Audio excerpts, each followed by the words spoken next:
We probably all know great bosses, and we probably know, well, not so great bosses. And I have an expert on exactly that topic here with me today. Hello and welcome, Joel Hilchey. Hello, great to be here, Niels. Thank you very much for taking the time. So I saw that you now are a keynote speaker, a very entertaining one. You speak on bosses, corporate culture, what's around that. And I saw you have a degree in engineering. And not, Yes. not only the basic one, you have a master's degree in engineering. So you probably thought a bit about doing that. How did that happen to go from engineering to where you are today? Because that's quite a way to go, isn't it? It was. I was always the socially engaged engineer. I know there's all sorts of jokes about, what's the definition of the extroverted engineer? It's the one who looks at your shoes instead of his own, Yeah. or something, uh, but I was the one, the favorite part of my university experience was going to these coffee house talent shows. Every club Hmm. on campus has these things. And I had a little juggling act, and I loved making people laugh, and I liked showing people it was okay to be a little bit weird. I like bringing people together for a good cause. So I was always this entertainer side, but I also was a teacher. I loved being a tutor and a teaching assistant, and I found my way really quickly out of the world of databases, which didn't have so much personality. Hmm. And Yeah, I probably not much personality in there. I agree. no, it was really obvious to me. I only lasted 4 weeks in the corporate world, and Okay. that's not even really true. I was on vacation for one of the weeks, Niels. Okay. So And so, 3 weeks. Okay. yeah, and and I found my way into the world of training and development, and really loved it, and found this great like matchup for my skill set. And then over 19 years now, we built a training company, and we're small. We do career skills workshops, largely in education. I work in associations and Hmm. corporate culture as well. But we've got 10 facilitators and 5 of us full time on staff. And through that process, I became not just a solopreneur, but an accidental boss. And I stumbled into some practices that worked, and I definitely made a lot of mistakes. And as I talked about some of these things with audiences and with clients, they said, "Wait, what do you do here to build that culture? Like, I've got a team of 10 people or 15 people. How do you do this? How do you? I'm so busy. What do I do?" And that's what inspired the new book, The Six and a Yeah. Half Habits of Highly Defective Bosses. So Serious that lessons actually for means, because accidental I think managers. absolutely, and I think there's another important message in there because you often hear about people who say, when you want to be a leader and a boss, you need to have the vision and the plan and this and that, and it's all in place and then fulfill it. It sounds like you didn't have any of that, and then suddenly you became a boss. No, exactly. In fact, the research says about 80% of bosses, of leaders, managers, identify as what they consider to be like accidental I bosses. come from a family of teachers. I studied teaching. My way was not designed to be free enterprise, and after uni, it immediately became free enterprise only by pure coincidence. Yes, yes. A lot of people, entrepreneurs, they usually just want to do a thing and then realize that they need a team to help get it done. They didn't set out to like, I want to manage people. They're just trying to do a thing. A lot of people are senior technical experts around the Hmm. table, and then their boss leaves, and someone says, "Well, you seem to know what you're doing. Why don't you lead the team?" Hmm. I talked with an investment banker the other day. He said the culture in iBanking is very much like a sports team. The bosses are the top producers on the Hmm. team, almost like a team captain. But these are people, they don't want to manage people. That they, And they they were often don't really know how to lead no, people. Yeah. no. There's often no training. They didn't go to school for it, and that was what appealed to me about this. I mean, my own journey, I was an accidental boss. I was 3 years in to managing people. I tell this story in the book, but one of my employees, my assistant, came to me and had an issue because somebody on the team had said something inappropriate. And she said, "What should we do? Do we have a policy for this?" I had kind of lousy answers. Policy? No. Mm. Yeah, like, well, should we do something about this? Probably. Yes. Well, are Definitely, you yeah. going to do something about this? Okay. Yeah. And Hmm. the next day, debriefing that with my wife, I had this realization that she was coming to me not as my assistant, but as her employer. Hmm. Like, she had expectations of me that so I had this mind-blowing moment where I'm like, oh, I'm 3 years into having employees, realizing for the first time that like I'm the boss. Yeah. Like, There you are, put on the spot. Yeah. yes. so many people, I think, get, asked to manage a project or manage a team. Often it's informal leadership roles. They don't have any formal power at all, but they're managing a project, but they're the team leader functionally. And often nobody tells them, here are some things you should do or shouldn't do. And a lot of people have had experiences with people who are doing things they should not do, unfortunately. Yeah, I mean, when you look on glassdoor.com today, you see that the number one reason why people leave or stay is still leadership behavior. So yes. And in terms of job satisfaction, it turns out that the number one factor in job satisfaction is people's relationships with managers, in fact, in particular. Turns out to be about 6 times more important than relationships with their coworkers. That surprised me, but just underscores the person you have frequent contact with, and you don't want to have someone to be one of these contacts of, okay, once a week I have to make this person bearable, and then I'm finally through. That's nothing. Right. Nothing you're looking forward to when it goes wrong. Right. Yeah. So when you are in, I mean, you seem to be in for anything about fun. And when we look at your website, I think we can see that you are in for fun. That is pretty obvious, I think, here. So absolutely. I believe that fun is an undervalued resource. Yeah. Fun is a lot of people think of work as the opposite of fun. They think if we got a serious problem, we better get serious about that. Yeah. And that's it's a fine idea, I guess. But in my experience, I'm way more productive when I'm enjoying myself. Of course. And also, you don't want to have something where you say, hey, we have about 2 days of fun per week in average and about 5 days of enduring the non-fun part of my life. Right. And when someone says the projection is you have to do 40 years of that, and let's be honest, that's the pretty positive and pretty optimistic way of looking at it. If we look in the future, probably more than 40 years. So you wrote this amazing book, The 6.5 Habits of Highly Defective Bosses. Probably slightly alluding to another book title, which I'm not going to mention here. And also, you're pretty successful with it because you're touring the country. When I see what you're holding in your hands on your website, I say, what do you do with these bosses, right? So, that's okay. No, those are for entertainment, not for the bosses themselves. Although we are considering. I might be of German origin, but I get that. Yeah, so no worries. So, what are the 6.5 habits of highly defective bosses? Okay, so I can try to run through them quickly. These things are the way I came up with these is that I listened to what people were saying about their people's stories. I asked, have you had bad bosses? Almost everybody has a bad boss story. And over time, the first things that I wrote down actually shifted as I wrote the book, because as people shared their stories, said, it's not really this, it's this other thing. So habit 1, it's called function forgetting. This is the act of forgetting that you have many duties as a boss. The way I think of it is short-term and long-term and task-focused and people-focused. So you've got at least 4 areas of responsibility. The short-term task-focused stuff is the project management. That's where most people are most comfortable.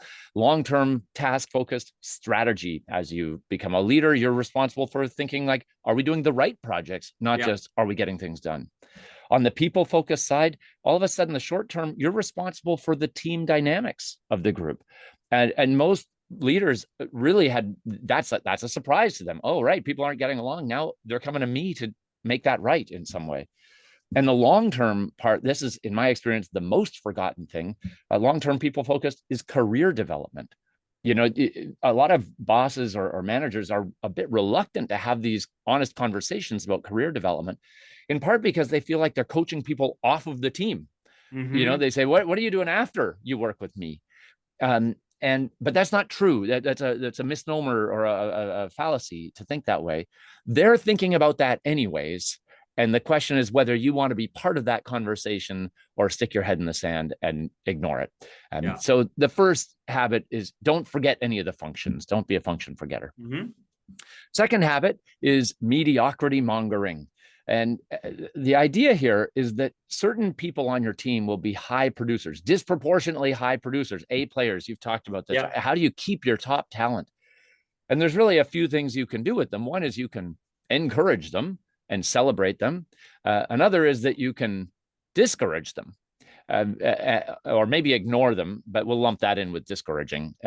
And at first glance, some people might think, well, why would you ever discourage your high achievers?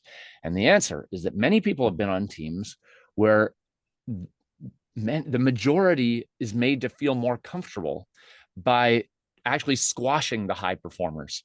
I can tell you an example just from last week. One of my friends works in retail, and let's face it, retail is hard to get high producers there. So they Yes. put in a rule. She works in a perfume place, and they told her and everyone else, you now get commission on each sale. And she starts to sell record amount of perfume, really pushing Wow. the store forward.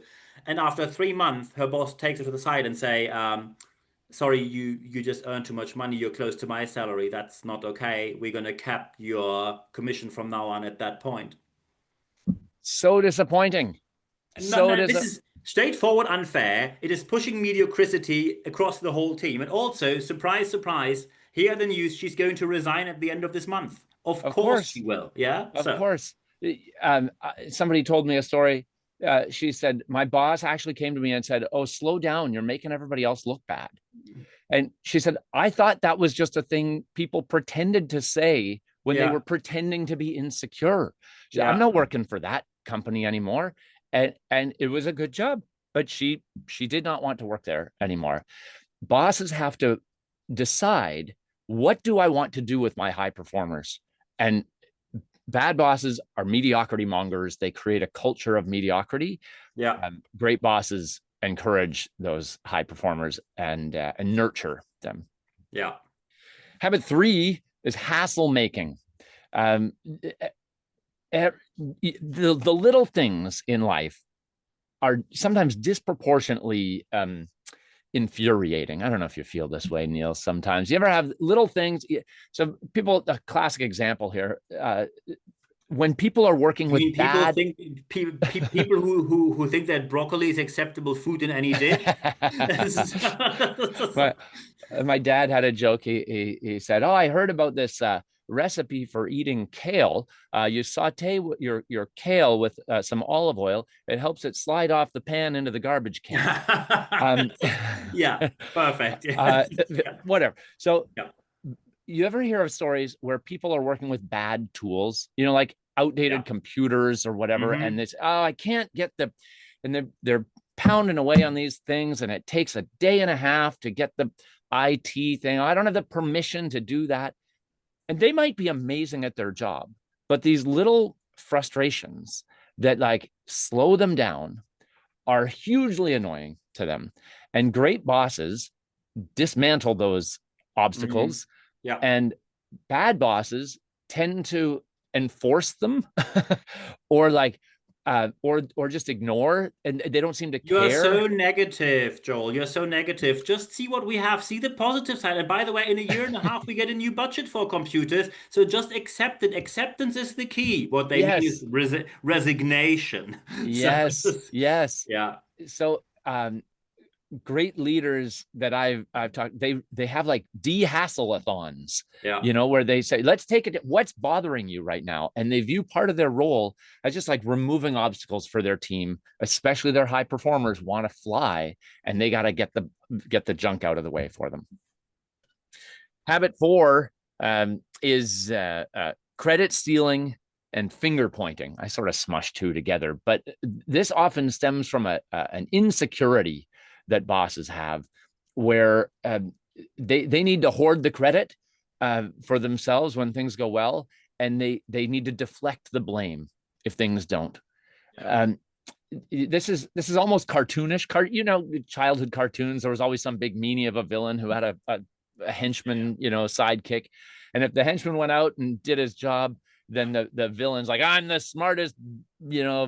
bad guy in the world, and if the henchman, the crony sidekick, messed up, then the villain would go, you imbecile, how could you do that? And Yeah. of course, this is cartoonish in cartoons, so that even 6-year-olds can understand Yeah. that the villain was the real idiot here. Of course.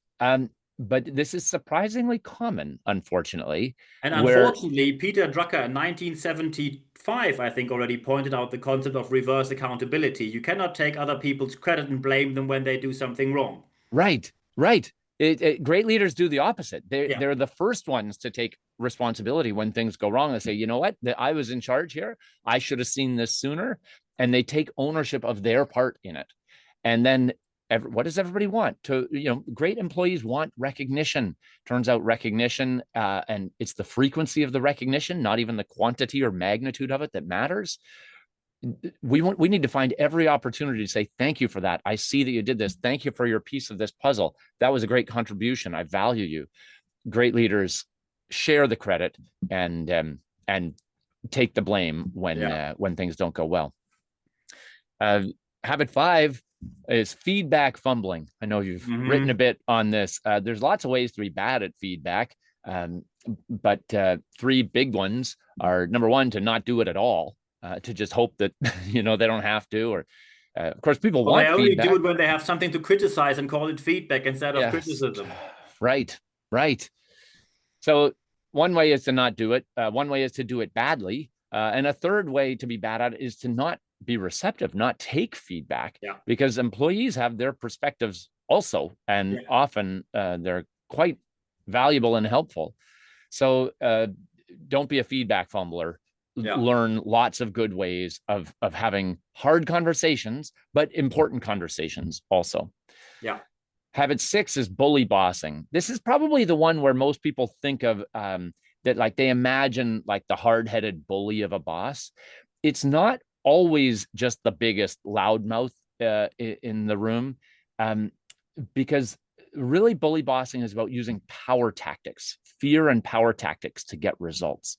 And some bullies are sly and socially manipulative, and they leave everybody feeling uncertain.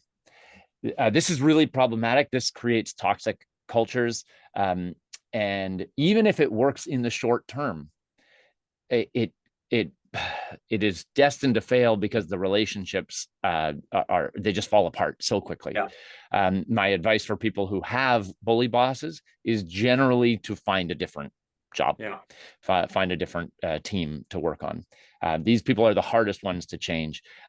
The good news is that these tend to be the minority of, at least from the people I've talked with. I don't have good research on this, but bully bosses are the minority of bad bosses. Most people are dissatisfied with their bosses for far less significant things. They say, oh, my boss never paid attention to my career development. My boss couldn't get us a new computer screen. My boss couldn't, he shut down my buddy who was a high performer. He stole the credit from my colleague's work. It's far less trivial, or far less significant than abuse and threats. So it's the small stuff that makes people really upset a lot of the time. The 6.5 habit, 7th, but I gave it a half habit status. I should have started with this one because people always ask, what's the half habit? Consistently inconsistent, which didn't feel worthy of full habit status to be inconsistent, This one is really about not having enough predictability in one's routine. It creates chaos around them. Founders and the stereotypical visionary leaders tend to fall subject to this because they're driven by their whims and they're like, no, we're surfing the world's demands, we're changing with the tides here, and we got to do this, we're innovating. And everybody else is left going, whoa, last week you said to do this week you said to do this, and what about this project? No, we left that behind, we're not doing it anymore. Inconsistency drives people nuts. Now, I'm not saying we need no consistency. There's an inverted U curve here, one of these diagrams that for the people watching here, one of these inverted U curve diagrams. There we go. And more consistency is better than no consistency, but too much consistency is also bad, because if we have too much consistency, we have no capacity to innovate or change things, right? If we're only paying attention to our policies and not to reality, we end up over here on the curve. We want to be somewhere in the middle, enough consistency to kind of have a safety net of predictability, but not so much consistency that we shut down innovation and creative thinking. So those are the 6.5 habits of highly defective bosses. What stands out to you there about that stuff, Niels? Have you had bad bosses yourself? I was very fortunate. My first boss was a very brilliant one, but I had one of the same level who was the definition of a, because that's why for me the feedback bit was like he showed up. First he was a micromanager. The other one Oh, was one very good boss, the other one not so much in a pharmaceutical company. He was a total micromanager and he always showed up saying, Niels, I have some feedback. And feedback means you don't talk, I talk only. I give you straightforward criticism and you accept everything, you don't question. And as soon as you ask any kind of counter questions, that's going to be criticized immediately for not accepting my critique. oh gosh, gosh. Fortunately, my good boss kept him at a distance when he could, and that Ah, helped a lot because my very first boss, my main boss, was a brilliant one. oh, that's But the other fantastic. boss was so bad. I'm going to change his name to Christian now. That was not his Yes. name. About a decade later, a colleague who is still in that pharmaceutical company sent me a message on LinkedIn. We didn't have contact for a decade, and only the message was only, guess who got fired today? And I only answered, Wow. Christian. And he said, yes, and we're having a dinner with all the former colleagues on that day when you're available, come along. And I came along. Wow. That's how long bad leadership sticks. Wow. Yeah. Oh, that's so interesting. And what that a whole culture forms around the bad boss and how to Yeah. handle that. That's Yeah. actually common. Somebody told me a story of a boss who it was sort of pathological. He couldn't hear other people's ideas. Mm-hmm. It like had to come from this person, Yeah. and the whole team knew it. And so they would devise these elaborate plans to sort of plant the idea, but make the boss feel like, oh, that was the boss, that was the boss's Yeah. Not idea. his idea. Yeah. Yeah. And everybody knew it. And they said it was particularly apparent when the idea came from women. You Yeah. know, it There we go. it was Surprise, so, surprise. Women and minorities take the blame for everything. Yeah. There you go. yes. You mentioned one other thing that I want to comment on, which is the micromanaging. And this falls into the hassle making Yeah. category for me. One of the sources of hassles, I think, is fuzzy expectations. Mm-hmm. Unclear expectations are so damaging, and micromanagement actually comes, I think, downstream of the initial problem of fuzzy expectations. If a boss is micromanaging, it's because they don't trust that the outcome is going to Yeah. be, Yeah. achieved. We had a saying in the office, and the saying always was, you have all the freedom you have under Christian as long as you complete everything he thinks of based on half of the idea he communicated to you. So you get 50% and you have to figure out the other 50%, but exactly of what he's thinking. Yes, Okay, yes. cool. That's freedom, right? Yeah. Ah, gosh, it's impossible. And from the boss's perspective, even if we're being generous, so leaders listening to this, you can say, all right, it is worth the time to clarify your own expectations because it will free you of micromanagement down the line. You won't need to micromanage because you'll say, I've communicated everything I need to know, or everything everybody needs to know Yeah. about this thing. And then you've got whatever freedom you want to achieve that. Yeah. So that's a little practical tip, is really get clear on, the agile framework says, what's the definition of done? What are the metrics? What do we have to have completed? What are the check boxes? And if we meet those criteria or those metrics, then everything else is like, great, we did it.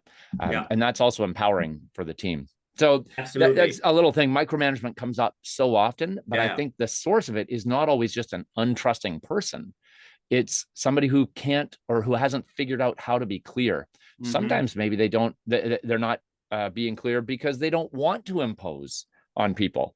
There are, maybe a big picture takeaway here, is that in my experience, most people's comments about most bad bosses, are that they're good people, but they were bad bosses. Mm-hmm. They often start with some, she certainly built a great business, but, he's brilliant, but Yeah. gosh, Yeah. management working for him is challenging. But if you can get over this, and so good people become bad bosses, not because they're bad humans, but because they have bad ideas about how it is to manage.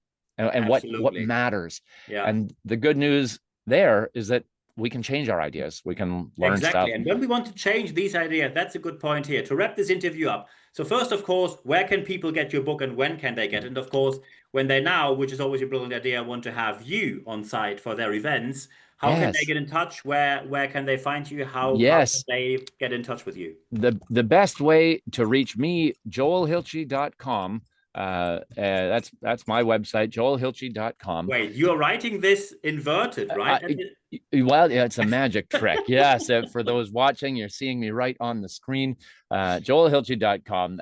And I'll show you the trick afterwards. You can reach Okay. out. You can find me on the social media things as well. Yeah. If you want to take a free self-assessment about your boss styles, joelhilchey.com/bosses will do that for you. And you can get the book anywhere books are sold. Look online, it'll be there. The 6.5 Habits of Highly Defective Bosses. If you want bulk orders, you can come to me directly, but on Amazon, on all the places. And it's out mid-September. So looking forward to hearing from all of you. I would love to hear your stories as well. Maybe one last little invitation for the listeners. If you have a bad boss story, I would love to hear it. You can reach out through the website or write to bosses@joelhilchey.com. What I have loved through this process is hearing everybody's stories, and being able to hold some of the pent up frustration from people over the years, and also hearing the stories of people's great bosses. Because what I've come to believe through writing this book is that the world needs intentional bosses, that bosses have a huge influence on culture, on the employee experience. Really, it's the number one factor for people. And Absolutely. so I just believe we need to make the world better. We can make better leadership, and that makes better workplaces, and that makes happier people and a better world to live in. So And that's I where think these I come are, from. yeah, I think these are the perfect final words. 6.5 Habits of Highly Effective Bosses. joelhilchey.com. Reach out to him. Brilliant entertainer, brilliant person, brilliant expert. Joel, thank you very much for your It's time. it's been such a privilege. Thanks, Niels.